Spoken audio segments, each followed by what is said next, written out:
Be dangerous, thrust into the unknown, sometimes with little information to go on. But police officers must react in seconds to a variety of calls each day. Earlier this month, I rode along with a Fort Wayne police officer overnight on the city's southeast side. I had my camera, a microphone, and a department-issued bulletproof vest. Keep yourself, keep your fellow officers, keep the community safe. If you did that after 8.5 hours, you did a good job. Meet Fort Wayne Police Officer Jason Anthony, a 10-year veteran of the department, 9 years working southeast Fort Wayne, 8 years working third shift. He sees a lot every night. You can't get them out of the keys out of the pool table? No, they fell down in the pool hole. We were shaking and everything. We can't get it out. No crime here. After breaking up a party with loud music and an unsafe bonfire. You can turn the music down. We won't come back and we'll leave you alone. Or we'll get 200. Often kids get into their car.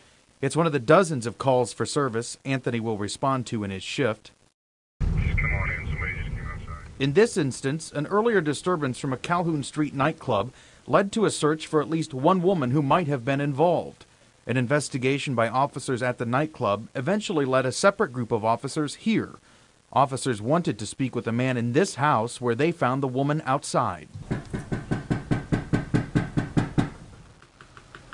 It appears that was a disturbance that spilled over from a local nightclub. When they returned home, there was some type of domestic dispute, and she left the house, called the police, and he proceeded to lock her out of the house, and now he won't open the door. Criminal charges. She's going to go somewhere else for the night, and we don't have any reason to force entry or anything into the house due to the fact we don't have any criminal charges.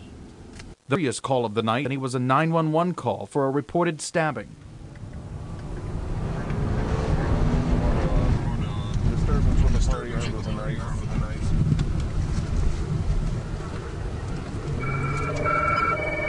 Neighbors involved in a dispute turned violent.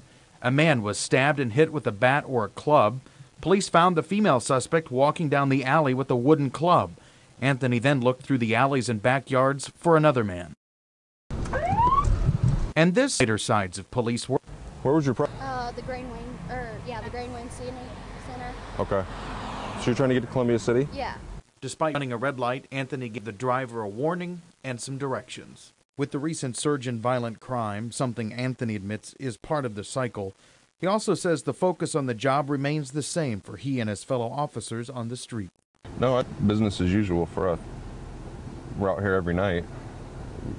It hasn't changed how we do things. It hasn't changed how we respond to things. One thing incredibly obvious, whether a traffic stop, an unwanted party, a disturbance, or loud music at a party, backup for every officer was usually just seconds away. Even though we spent just a half a shift with Officer Anthony overnight, the Fort Wayne Police Department responded to nearly 500 calls for service in a 24-hour period that day. Anthony said our night with him was a little slow. Still, we didn't have any downtime, and what downtime there is, usually spent patrolling the streets, being visible to and for the residents of Fort Wayne. In Studio 15, Rod Hisson, News Channel 15.